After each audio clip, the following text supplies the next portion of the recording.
Dignare laudare te Virgo sacrata, da mihi virtutem contraustes tuos. Ave María Purísima, sin el ave original y concepta.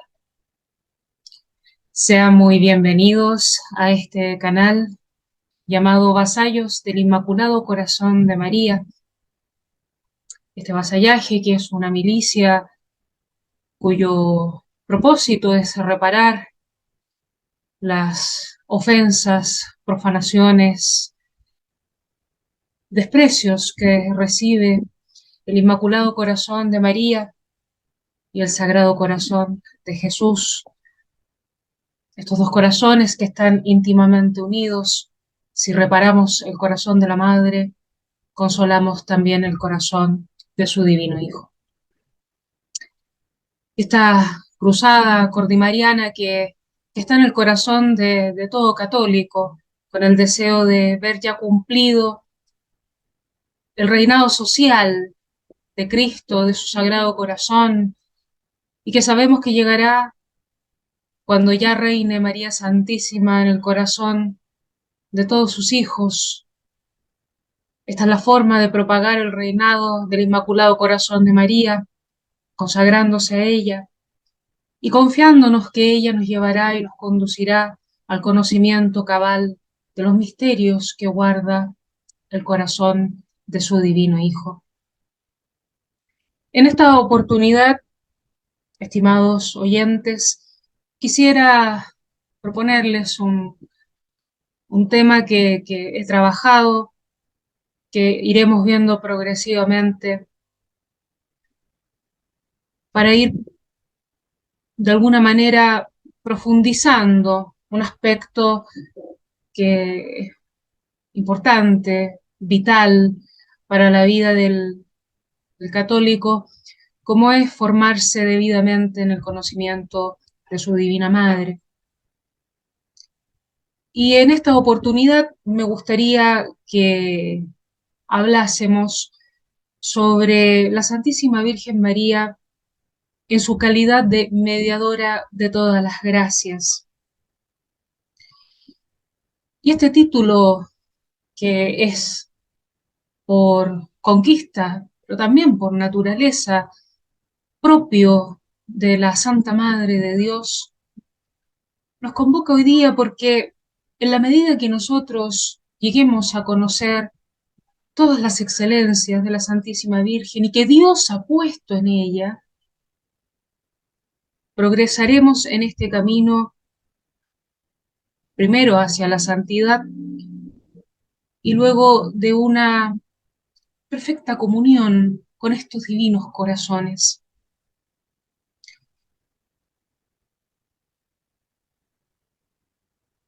Para poder llegar a conocer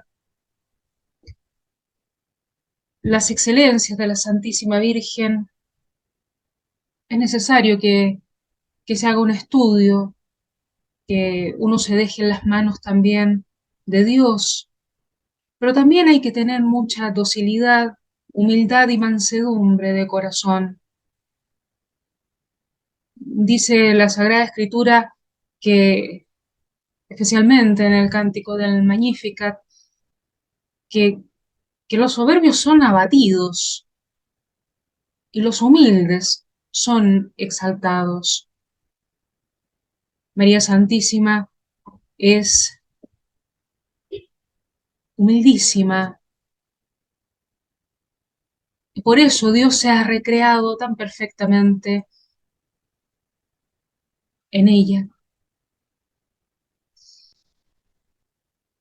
Y para ir avanzando hacia nuestro tema, basta que nos fijemos en algunos hechos para poder corroborar cómo Nuestra Señora es mediadora. Y no solo de este modo que es muy sano, es bueno, es recomendable, como nos lo presentan los santos a través de sus tratados, de sus escritos tan excelentes. Por cierto que eso también está incluido en este estudio que iremos viendo progresivamente, pero hay veces que hay algunos detalles que parecieran ser pequeños, pero que corroboran el hecho de que ha sido Dios el que quiere que en María Santísima estén todas sus excelencias reflejadas. Y para poder escrutar en toda su amplitud la palabra mediadora, quisiera proponer un primer punto de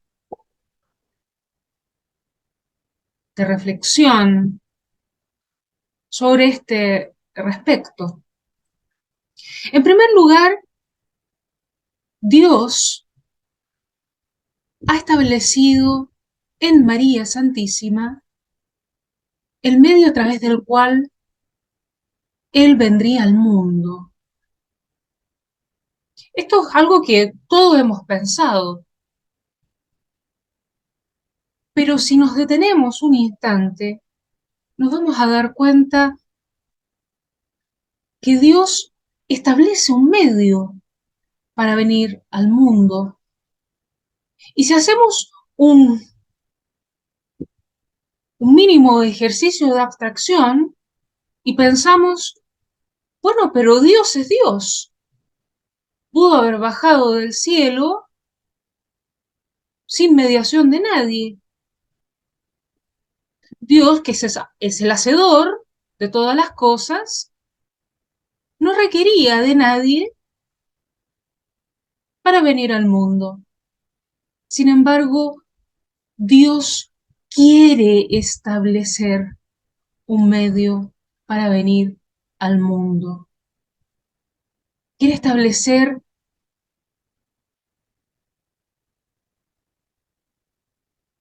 un medio para poder acercarse a nosotros. ¿Y qué figura más tierna, más amorosa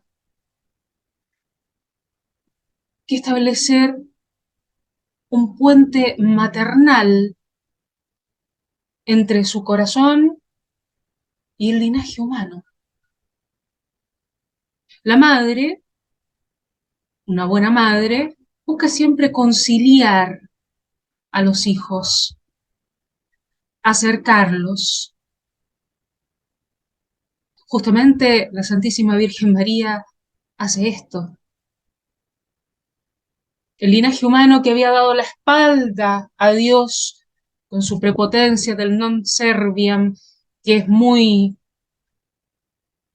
claro, replicado el pecado de Satanás en el pecado de Adán y Eva, porque querían ser como dioses. El querer cortar con la gracia de Dios es no querer servirle, es rechazar todas sus bondades y volcarse a sí mismos. La madre es el puente que concilia y reúne el corazón de Dios con los hijos que rechazaron a ese corazón. Por eso es muy oportuno meditar sobre cómo Dios quiso establecer un medio y no cualquier medio. Y esto es muy importante entenderlo. Porque Dios, como ya hemos dicho, establece que quiere un medio, pues en su condición divina, no podía elegir cualquier medio. No podía. Y tampoco lo quiere. Y es de justa razón, por su naturaleza, por su dignidad, por su condición divina. Es muy lógico pensar que Dios quisiera para él un molde en donde formarse que fuera compatible con su dignidad. Él que es la fuente de la perfección, de la sabiduría, de la belleza, de la perfección y de todas las sumas bondades, ¿acaso iba a elegir un molde imperfecto, manchado por el pecado, sin virtudes, sin belleza, sin sabiduría? Esto no suena lógico.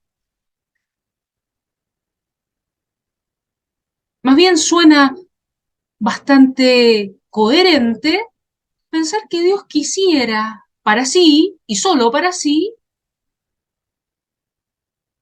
un molde conforme a su dignidad, que estuviera a su altura. Y por eso desde la eternidad Dios, así como lo dirá San Luis María Griñón de Montfort, creó un mundo solo para él. Y ese maravilloso mundo de Dios es la Santísima Virgen María. Es verdad, en este adextra de Dios que sale de sí mismo para mostrar y dejar retratado su amor y sus perfecciones en la creación, esta creación que nos da a conocer la suma bondad de Dios, al mismo tiempo Dios quiso para sí un cielo purísimo, perfecto, sin mancilla, inmaculado, en donde el veneno ponzoñoso de la antigua serpiente, Satanás, no hubiese vertido su soberbia, su orgullo, su prepotencia y mancillara su creación. Eso ocurre en el paraíso del Edén, paraíso terrenal, con el pecado de Adán y Eva. Pero en las tierras fértiles y virginales de María no ocurre eso. Dice San Juan Eudas que con el pecado de Satanás, los cielos creados en el principio sufrieron una mancilla, quedaron dañados. Es de lógica pensar, tomándonos de este pensamiento, de este gran apóstol de los divinos corazones, es de lógica pensar que Dios quisiera tener un cielo que nunca, que nunca haya sido manchado por la prepotencia, el orgullo y la soberbia.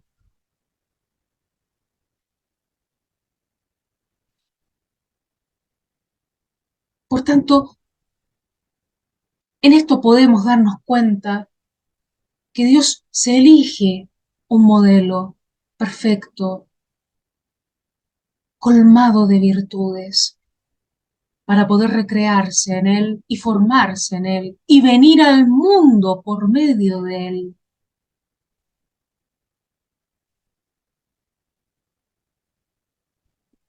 Dios, que puede hacer todas las cosas, no quiso venir al mundo sin una madre. Y pudiendo elegir a la más perfecta y santa, no lo iba a hacer. Pero hay un punto importante que hay que destacar.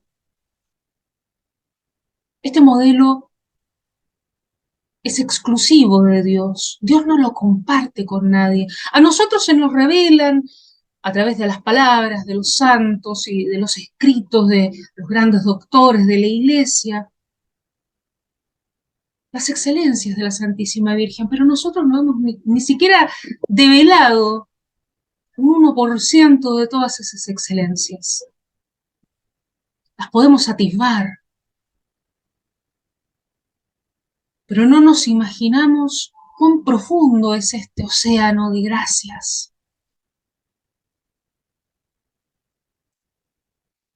Y al ser exclusivo de Dios, nos hace pensar inmediatamente que nadie se atrevería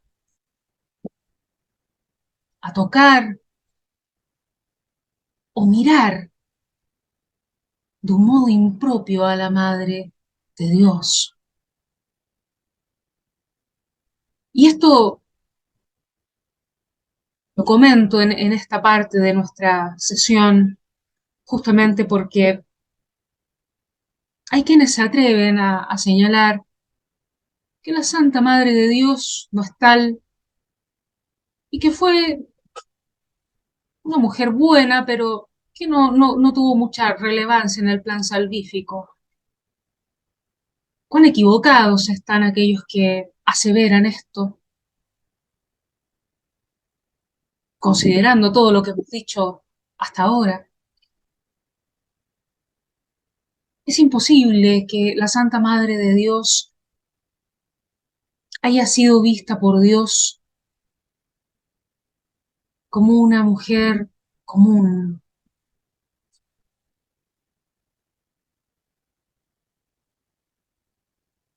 Y también es imposible pensar que Dios, habiéndose elegido a la más excelsa de las madres,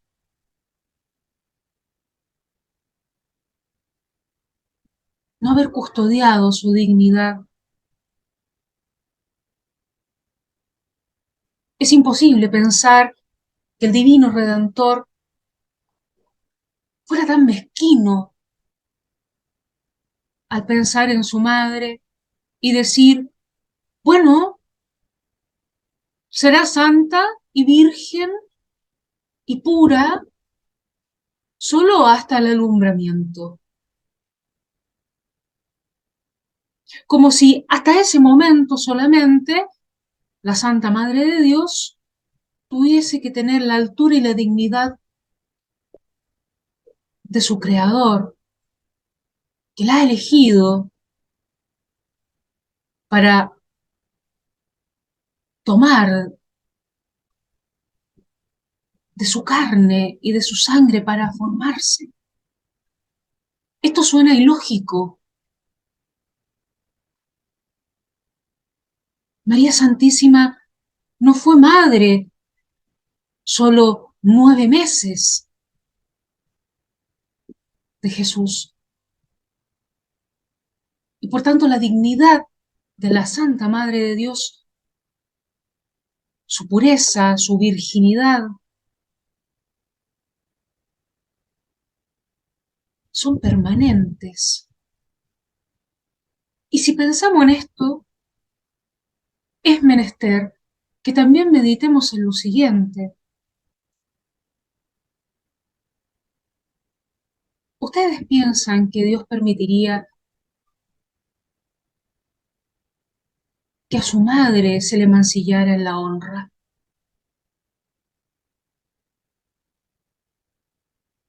María Santísima, a contrario de Adán y Eva, ella nunca se apartó de la voluntad de Dios,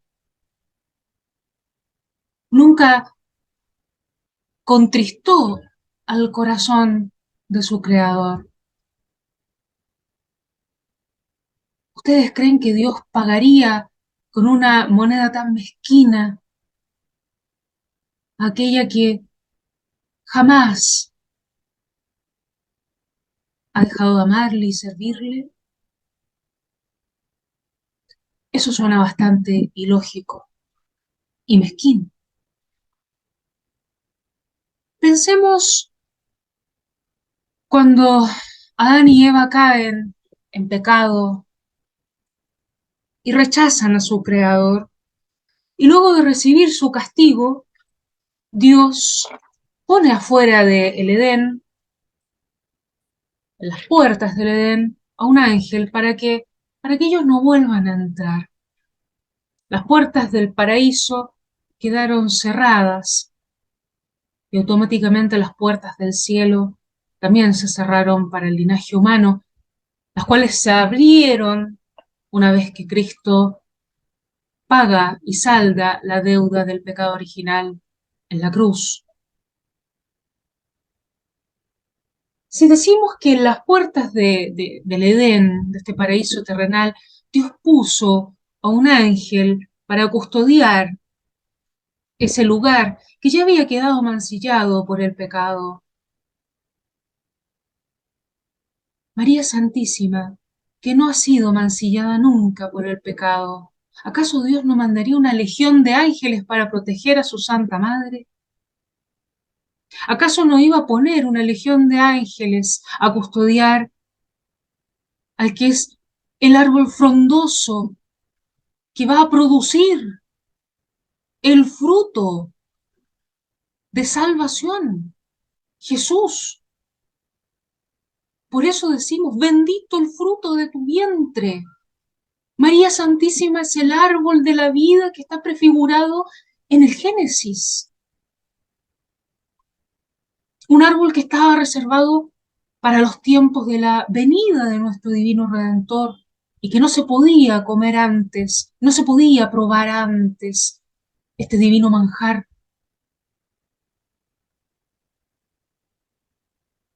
porque estaba pensado como la medicina para curar la soberbia del pecado que entró a través de los primeros padres.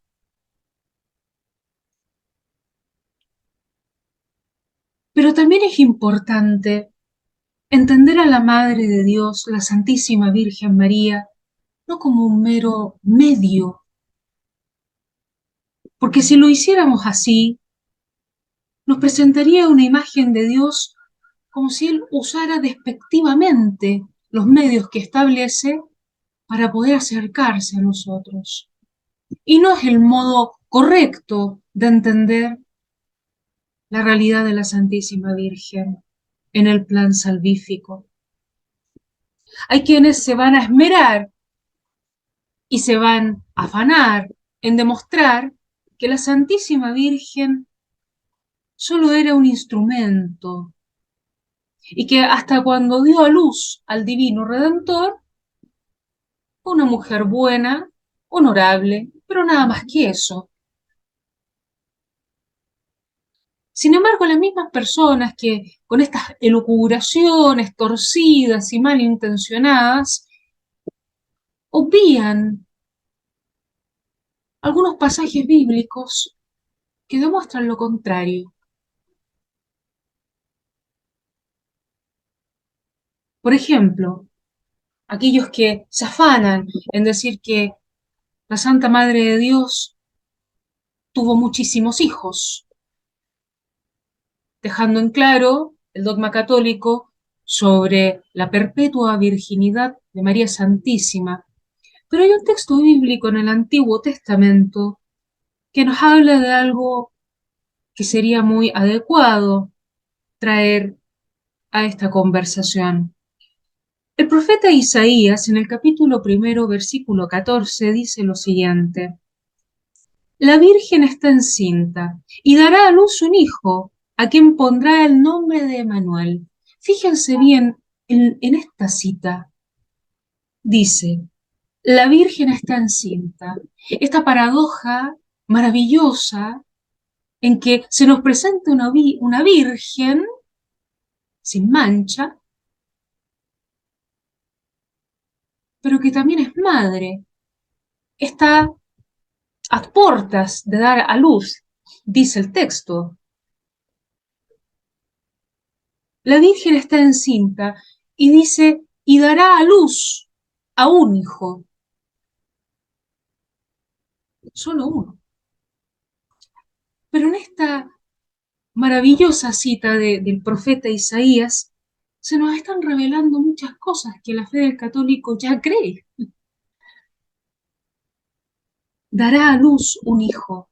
No dice va a parir, dice que va a alumbrar, es decir, que el nacimiento del Divino Redentor no va a mermar la integridad virginal de la madre. Dice que va a dar a luz, es decir, va a ser un nacimiento de carácter sobrenatural por alumbramiento, es decir, va a ser por efusión de luz. Y si nosotros hacemos el ejercicio de poner un vaso de cristal al sol y dejamos que los rayos del sol entren, atraviesen el vaso, la luz no rompe al vaso, lo mantiene íntegro, lo colma de su luminosidad, de su belleza, pero el vaso sigue íntegro. Y esa luminosidad que colma el vaso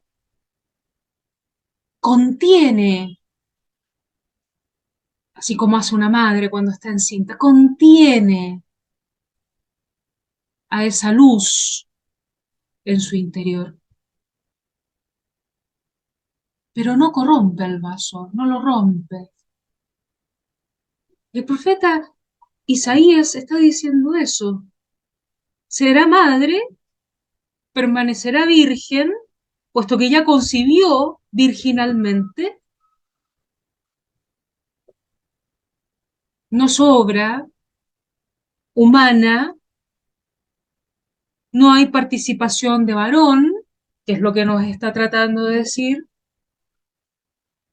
y que dará a luz a un hijo, uno solo, y que llevará el nombre de Dios con nosotros, es decir, Emanuel. Pero como sabemos que hay personas que la contumacia los hace persistir en ideas fijas sobre este respecto, podrá alguien decir, bueno, pero después de Jesús vinieron más hermanos. Pero ¿qué dice en el texto del Génesis, capítulo 17, versículo 19? Dice lo siguiente, refiriéndose a la historia de Abraham. Dice, tu esposa Sara te dará un hijo al que pondrás el nombre de Isaac. Sabemos que Abraham tuvo un solo hijo. Y la Sagrada Escritura aquí está diciendo, se te dará un hijo. No, más adelante no dice, y vas a tener más hijos.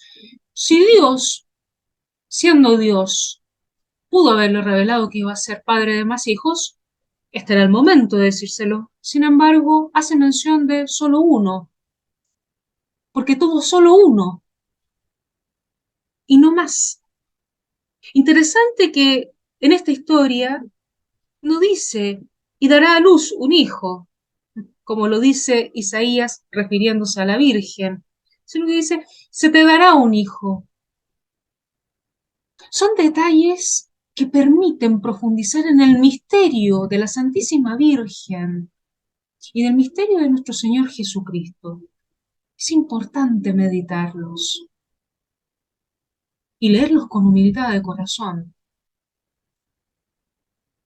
Por tanto, la lógica nos dice que el medio que Dios ha querido establecer para venir al mundo debe ser de igual condición a la suya, compatible con su dignidad y de forma permanente. Con toda razón podemos decir que la primera gracia que Dios quiere conceder al linaje humano no quiere hacerla sin un medio. Y ese medio es la Santísima Virgen María.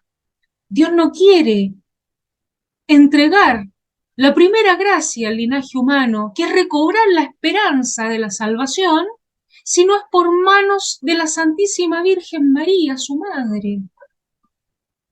La primera gracia que concede Dios al mundo es venir,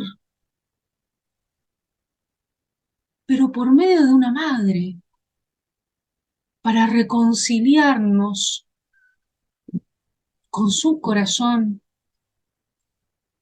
Por eso también la madre estaba al pie de la cruz, vigilando que esa reconciliación ocurriera.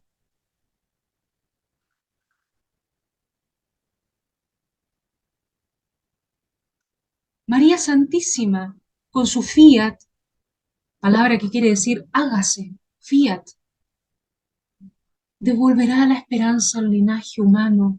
Así como en la creación primera, Dios hizo todas las cosas por el fiat, hágase, hágase la luz, hágase toda la creación.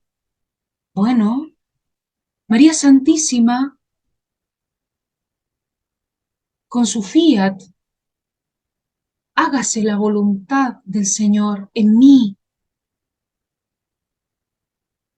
Comienza una nueva creación, esa creación caída que quedó herida por el pecado original, se levanta porque una virgen humilde se arrodilla ante la voluntad de su Señor para que la creación toda quede restablecida.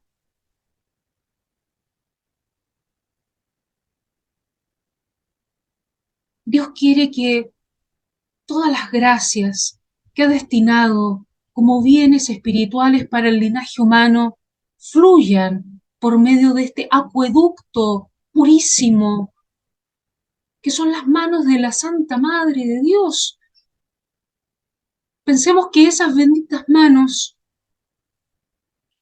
fueron las primeras en tocar al que es la gracia, cuando Jesús apareció en este mundo. Y lo primero que vieron sus divinos ojos al venir a este valle de lágrimas fue a ese maravilloso mundo que creó para sí,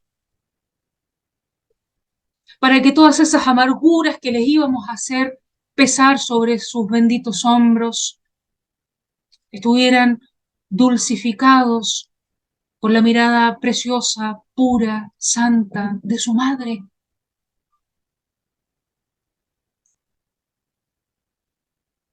Dios quiere que todas sus gracias nos lleguen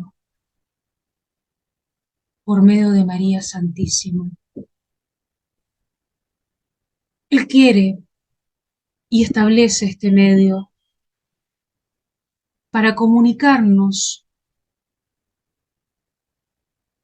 de un modo suave, amoroso, tierno, todas las bondades que Él tiene para nosotros. Que estas meditaciones nos ayuden a continuar progresando en nuestro amor filial por esta Divina Madre que nos va a llevar a puerto seguro, que es el corazón de su Divino Hijo Jesús, a quien le debemos todo honor y gloria por todos los siglos. Amén. Immaculatum cor Mariae triumphavit, et regnavit.